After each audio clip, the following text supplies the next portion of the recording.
Gamer guys and gals, we got a special treat for you today from Power Slash Studios and Red Games and Super Onion Boy 2. You can get this right now for $3.99 on sale. It's usually $4.99.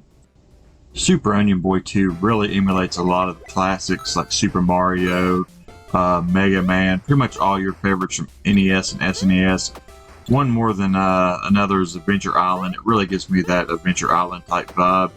You can pick up parts for extra men. You can also pick up 100 coins, if that sounds familiar.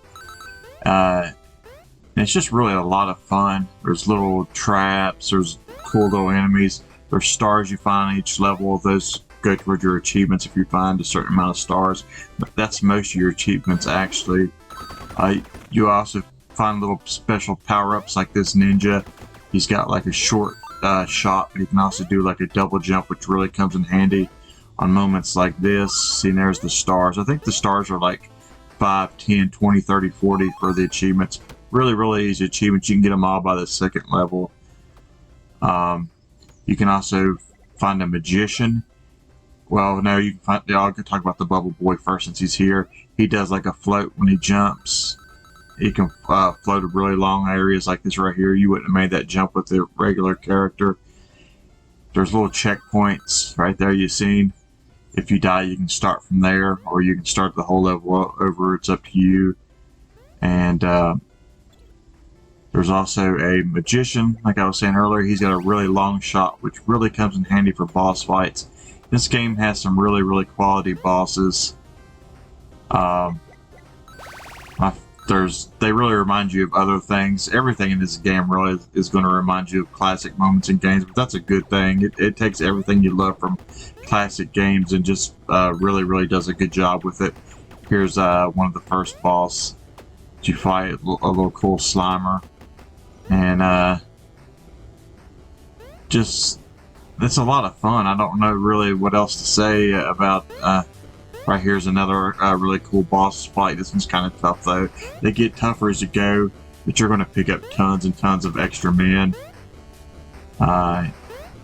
It's a little bit challenging like retro games, but it's not too much to where you can't enjoy it. You'll find so many extra men that you're never really going to be in trouble, to be honest.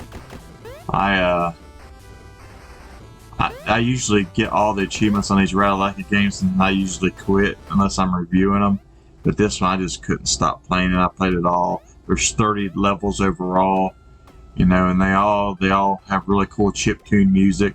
They all have like their different backgrounds and different types of enemies. Some enemies repeat on stages, but for the most part, they always add something else a little bit different.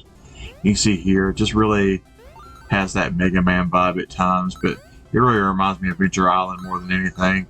But it does all of those things really well. You see that little heart above me? That means you can take an extra shot. You'll pick up hearts. Like, see, I don't have one right here. If you pick up the extra heart, you can take an extra shot, and that comes in handy a lot of the time. Right there it is. See, I picked it up in that one. Yeah, it's just going to really remind you of a lot of cool games from your childhood if you grew up on the NES and SNES, so I think you're going to have a good time with it. It's definitely one of my favorite games this year, probably my favorite retro game, which is crazy because I just reviewed Space and Cake Invaders, and I said the same thing about but this one actually passed that one for me just by a little bit. It's just so much fun, and it really reminds me of so many games that I grew up on and loved. I think the pixel art and everything looks really bright and colorful. It's really all put together really nicely.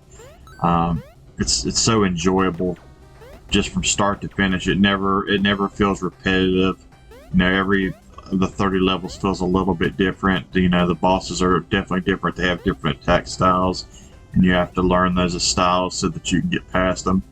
It's just really a great experience from start to finish, and I highly recommend this one. Especially if you love those old retro games, you're really going to have a good time with this one. It's one it just begs to be speed run as well. I think I look forward to seeing people run this game. So check it out and let me know what you think about it. If you enjoyed it as much as I did, to me, it was a huge surprise, and I just look forward to Super Onion Boy 3. I don't remember Super Onion Boy 1 being this good. I might have to start that one over and try it and see if I just missed out on something. But thanks for watching, guys. Thanks for support. I'm giving this one a 9.5. I know that's going to surprise you. Really, really high score, but I really, really enjoyed my time with this game. Watch this little area right here. It's going to remind you of something. But yeah, thanks for watching, guys. 9.5. Please like and subscribe if you can. It helps us get more games like this to show you. But until next time, guys, see you in the leaderboards.